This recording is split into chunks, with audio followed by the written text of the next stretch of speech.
Assalamualaikum warahmatullahi wabarakatuh.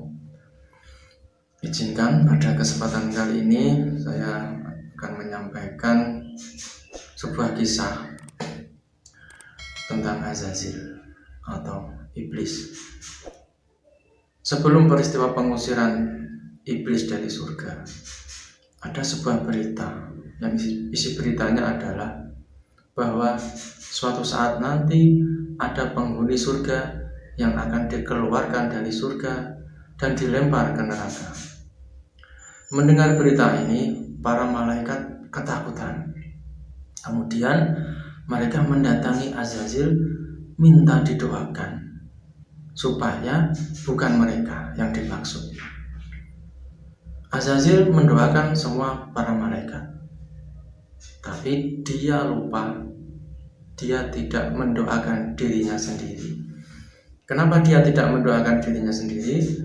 Karena dia yakin bahwa berita itu bukan untuk dirinya. Tidak mungkin itu aku. Tidak mungkin aku orang yang dilempar ke neraka, karena aku adalah orang yang taat kepada Allah. Pelajaran apa yang bisa kita ambil dari kisah ini? Dan kita harus ingat bahwa sejarah itu pasti akan terulang dan terulang terus. Dan hari ini kita adalah pelaku sejarah itu. Berkenaan dengan fenomena akhir zaman sekarang ini, sangat jarang sekali ulama yang mengingatkan kita tentang akhir zaman. Seolah-olah cenderung mereka mengajak kita untuk merasa aman.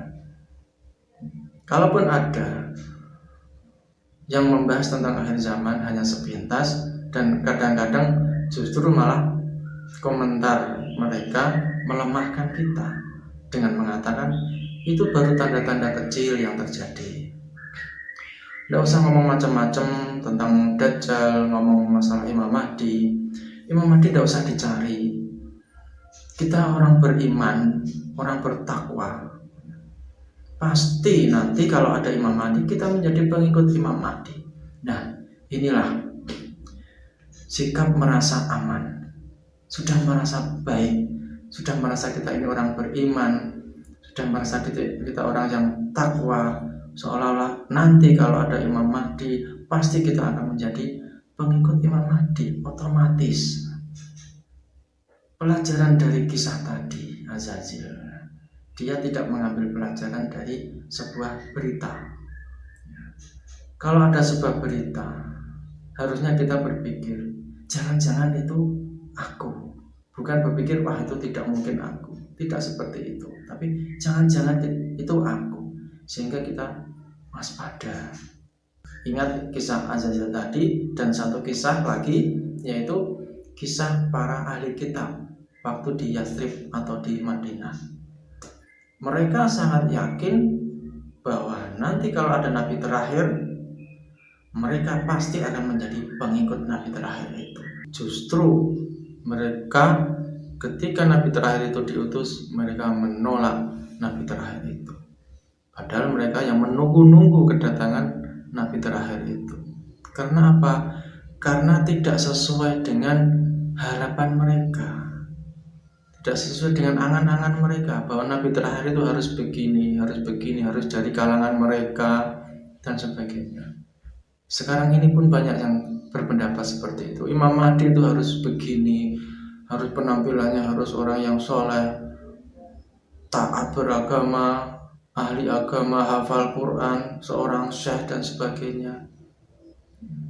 Kalau kita mengambil pelajaran dari ahli kitab tadi, justru nabi terakhir tadi diutus dari kalangan penyembah berhala, dan justru yang menjadi nabi terakhir tadi adalah orang yang buta huruf, tidak bisa membaca dan menulis. Padahal orang-orang ahli kitab tadi mengharapkan bahwa nabi itu harus orang yang ahli dalam kitab. Dia seorang nabi harus ahli dalam kitab, ahli dalam ilmu agama. Tapi kenyataannya bahwa justru nabi terakhir tadi malah seorang yang buta huruf, tidak bisa membaca dan menulis. Nah, inilah pelajarannya, bahwa Allah itu memberikan ujian dengan caranya, bukan dengan cara kita, bukan dengan pemikiran kita, pola pikir kita, tapi dengan cara Allah. Tujuannya adalah untuk menguji keikhlasan kita. Maka dari itu ya, saya mengajak diri saya sendiri dan kita semuanya untuk berhati-hati, jangan merasa aman.